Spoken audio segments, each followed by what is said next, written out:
A lot of people talk about being a better version of themselves, but what does that really look like? Like, have you actually taken the time to write down, this is what I need to be a better version of myself, or visualize what that looks like? So for me, my birthday is in 8 days, and what I want to be is a better version of myself. And the first thing, number one on the list that I will tackle, is being more emotionally intelligent.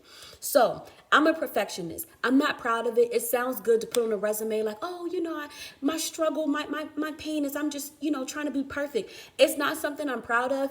And perfection is very paralyzing, because sometimes you think that you are perfect, or you think that you are great, or it's hard for you to be wrong. And that's not okay, because you're not going to grow. You're not perfect. I'm not perfect. Nobody on this earth is perfect. And I have to tell myself that it's okay to be wrong. It's okay to fall short sometimes, but just acknowledge it and know that you need to do better. And even with perfection, like, it stops you or hinders you from taking on projects or doing things, because you have to wait for the right time and the right lighting and the right this and the right that and the right season and the right amount of followers and all this stuff. And you don't move forward. So one thing for emotional intelligence for me that I need to start with is being self-aware. And I, to some extent, feel like I am self-aware, that I know when I'm happy, I know when I'm sad, I know when I'm mad, but sometimes I'm not honest about it. And when you're not honest about your feelings, you can hurt yourself and a lot of people in the long run. One thing that I struggle with is being honest about how I feel in the moment, or when the opportunity presents itself and a person asks you, how are you? How do you feel? Is it something you want to talk about? And I'll suppress it. I'll feel a type of way, but I'll suppress it. Something else will happen. I'll suppress it. Something else will happen. I'll suppress it. And then when something so minute happens, because I've had all this buildup that I didn't address, it's like a massive attack just comes out, whether I'm arguing or just like a flow of tears, and I just feel so like down and like, woe is me. But had I been honest about my feelings, admitted them, acknowledged them, and did something to make it better, I wouldn't be in this spot. And so also with emotional intelligence is empathy. I do feel like I'm an empathetic person. However, when it comes to being empathetic, when I'm in the equation, as if I'm the person that made a person upset or mad or hurt, the empathy kind of comes out, because I'm like, look, I didn't do that, and that's not okay.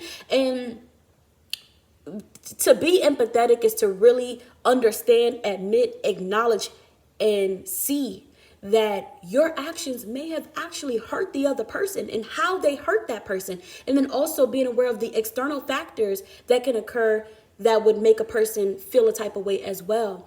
And so that goes hand in hand with emotional intelligence. That's a part of it. And that's something that I struggle with. And I love self-reflection. I am at my best when I'm just alone, like nobody's around, I'm just in the right headspace, like after meditation, after a bath or something, I can separate my emotion and reality and look and be like, this is what you did wrong. This is where you can improve. This is why this has happened. This is how you feel. But in the moment, in the heat of the moment, when it really matters, child, I'd be absent. Like, it's like I'm just acting off of what? Like just adrenaline. Like I just be going back and forth and don't even know what I'm going back and forth about. And that is not okay. That is not emotionally intelligent. You're just spitting out, just doing stuff, but not even knowing why you're doing it.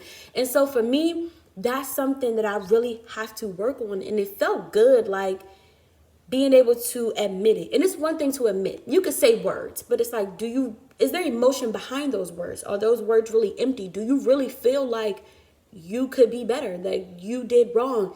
And for once, I don't want to say for once in my life and not give myself no credit, but I really do feel like I'm not where I need to be. Aside from career